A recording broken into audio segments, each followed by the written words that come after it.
Casual Roundhouse is back in your life with another edition of Fight Talk. I'm your host, Michael Trochet, welcoming everybody back. I know I did not post the recap and preview video for UFC 294, UFC Sao Paulo.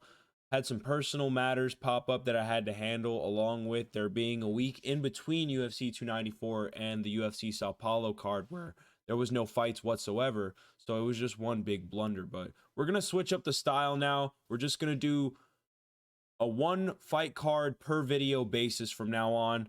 And I'm going to recap 294 and Sao Paulo on separate videos and then have the UFC 295 preview posted all before the fights this weekend. But we're not going to waste any more time talking about it. We're going to jump right into that UFC 294 recap. First fight on the card, the debuting Shar Bullet Magomedov getting a decision victory over Bruno Silva. His striking looked world class. He was dishing out damage anywhere the fight was. Bruno Silva did land a couple of takedowns, and Magomedov seemed more worried about dishing out damage off of his back rather than working his way back up to his feet.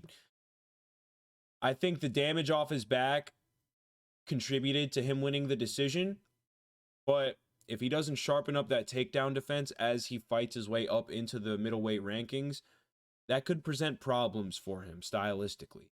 Good win in the debut. Very excited for this prospect. Victoria Dudakova neutralized every and any potential threat that Jin Yu Fry presented and was the aggressor for a majority of this bout.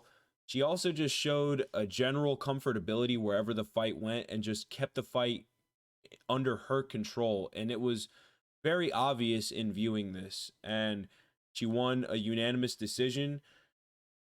And her style is so well polished at this point in her career that this experience that she's accumulating now can only benefit her as she begins to face tougher competition, especially with the general comfortability that I mentioned already being there in the fight setting. I do see Dudakova fighting with a number next to her name halfway through next year.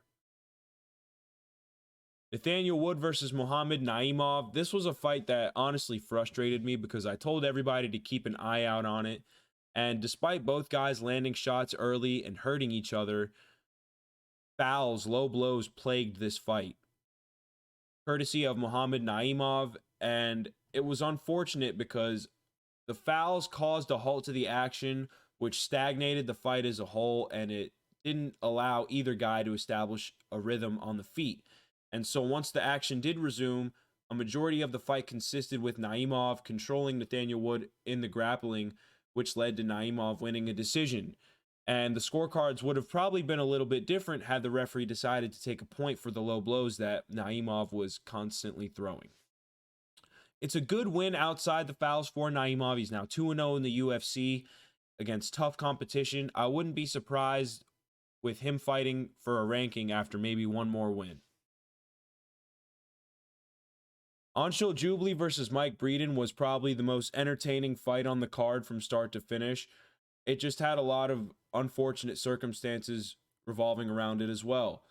In the case of Mike Breeden, he hadn't won a fight in the UFC up to this point and had missed weight on several previous occasions, as well as missing weight for his fight against Anshul Jubli. He then went into that fight with stitches over his eye, as well as hiding a staph infection from the UFC doctors. And on the flip side with Anshul Jubli, he had won the Road to UFC tournament. He was a highly touted prospect, the highest touted prospect probably out of the country of India.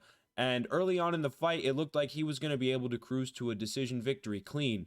But as that fight progressed, Mike Breeden just showed that he wanted the win more than Jubli and systematically broke Jubli down before finding the button and finishing the fight.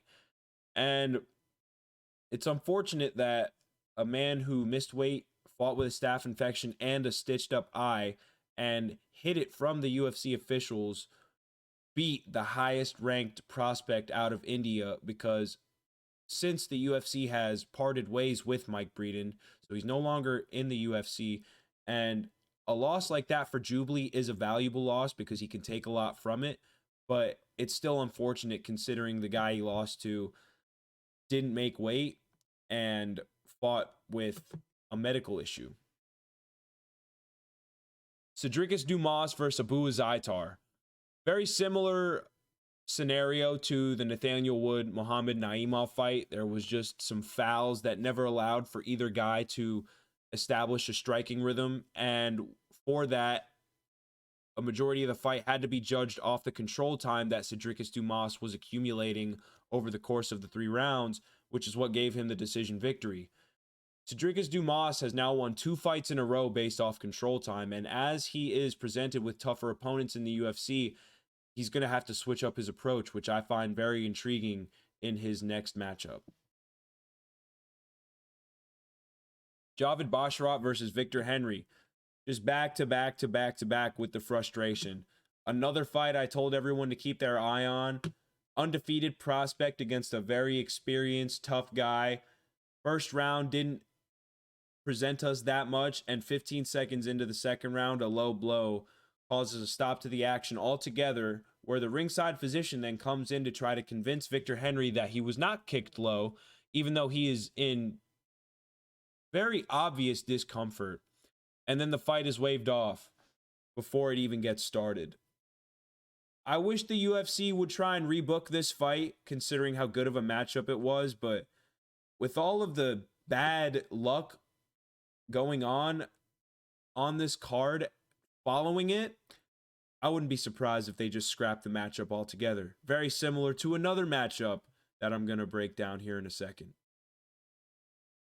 Trevor Peek versus Yaya. Peek used his unorthodox, wild stand-up style to essentially overwhelm Yaya over the course of 3 rounds and never allow for Yaya to get comfortable with his own striking. And in the grappling exchanges, Trevor Peek was just 1 step ahead, and this led to him winning a decision. You know what you're going to get with Trevor Peek. It's relentlessness, toughness, ferocity, power, and an incredible gas tank. It's a matter of what the opponent in front of him presents. And I think that with the traits that Trevor Peek brings to his fights, there's always going to be people wanting to watch him. Featured prelim, Muhamad MV versus Tim Elliott. Honestly, I feel like a lot of people underrate Tim Elliott because for a majority of this fight, he was giving problems to Makhachev, to the point where after the fight concluded, one of the judges had Tim Elliott up 2 rounds to 1. And with that being a circumstance and Makhachev still working through all of the tough spots Tim Elliott put him in to find the finish, a performance like that puts you in that conversation for being in the top 5 or contending for a championship eventually. Excellent come from behind victory for Makhachev to get the finish, and a good showing for Tim Elliott in my opinion. Into the main card we go with the opener. Said Nurmagomedov bounces back from a tough decision loss, a competitive fight with Jonathan Martinez, getting a slick and quick ninja choke submission in the first round against Muin Gafurov. Honestly, it was the performance that Said needed in order to reestablish himself as a worthy contender at bantamweight, especially considering the tear Jonathan Martinez has gone on since their fight. And with a win like that, it warrants Said Nurmagomedov getting a ranked opponent in his next fight in my opinion. IKRAM ALISOV. This man has only had 2 fights in the UFC and is probably already one of the most avoided matchups in the whole organization. His only loss on his professional record is to Khamzat Chimaev, and he was giving Khamzat all sorts of problems in that fight. But in this fight with Warley, he was giving all sorts of different looks on the feet to Warley before dropping him with a jab. He followed that up with a lead leg high kick that caught Warley and stumbled him, and he jumped into a switch knee which landed and ended the sequence with a barrage of punches before the referee stepped in. It was poetry in motion, and it's one of those performances that as a fan makes you want to see more of this guy, and it's one of those performances that as a coach or a fighter makes you not want to fight this guy, especially if you're in a better position than him up to this point in the UFC. Because IKRAM ALISOV is only 2 fights into his UFC career, and they're 2 of the most devastating and impressive finishes of 2023. This is the fight that created even more frustration than Muhamad MV Nathaniel Wood, Victor Henry versus Javid Basharat, Cedricus Dumas AbuZitar. All of those combined, Johnny Walker versus Magomed Ankalaev. It seemed as though this fight had potential to be very exciting with the body shot Johnny Walker ate and then throws a flying knee after showing that the body shot affected him, only for them to somehow work their way up to the cage where Johnny Walker's grounded, and Magomed Ankalaev thinks it's a good idea to throw a knee. It lands.